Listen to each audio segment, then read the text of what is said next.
আসসালামু আলাইকুম guys, welcome back to my first blog. It's Samiul Arafat. আজকে আমি আমার প্রথম ব্লগটি শুরু করি। আজকে আমি বাড়িতে এসেছিলাম এবং আমি আমার বাড়িতে কী করেছি তা আপনাদের আজকে শেয়ার করব।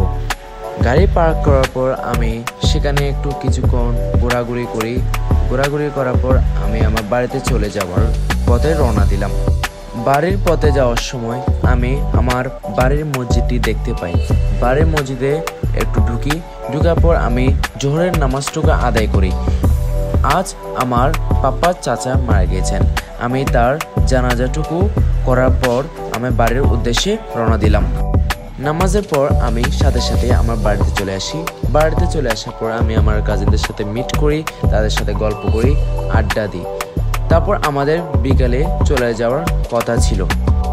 বিকেলের দিকে আমি শহরের উদ্দেশ্যে রওনা দেওয়ার জন্য গাড়িটি বের করে আমার বাড়ির সামনে নিয়ে যাচ্ছিলাম, কি দেখি বাইরে বৃষ্টি পড়ছে। তারপর আমি দেরি না করে তাড়াতাড়ি করে আমার বাড়িতে চলে যাই। বাড়িতে চলে যাওয়ার পর সামনে আমার ভাইয়ারা দাঁড়িয়েছিল। তারপর আমার পাপ্পা বের হয়। আমার পাপ্পা বলে যে গাড়িটি মসজিদের মাঠে নিয়ে যেতে, তাই আমি দেরি না করে মসজিদের মাঠে পার্কিং করতে নিয়ে যাই। মসজিদে গাড়ি পার্কিং করার পর আমি দেখি প্রচণ্ড বৃষ্টি পড়ছে, তাই আমি দেরি না করে দ্রুত বাড়িতে চলে আসি। বাড়িতে চলে আসার পর দেখতে পাই বাইরে প্রচণ্ড বৃষ্টি পড়ছে।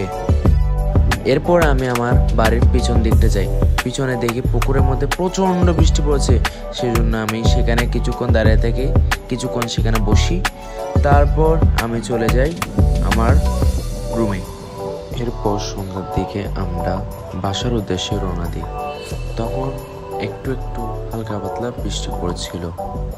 এরপর আমরা চলে যাই নতুন ব্রিজ এসে আমরা দেখতে পাই যে বাইরে অনেক জ্যাম এবং গুঁড়ো গুঁড়ো বৃষ্টিও পড়ছে। তাই জ্যামের মধ্যে কিছুক্ষণ বসে তারপর ব্রিজটি পার করি। ব্রিজ পার করার পর আমরা রাস্তায় দেখি যে অনেক পানি জমা হয়েছে। আমি সেগুলো দেখে অনেক অবাক হয়ে গেছিলাম।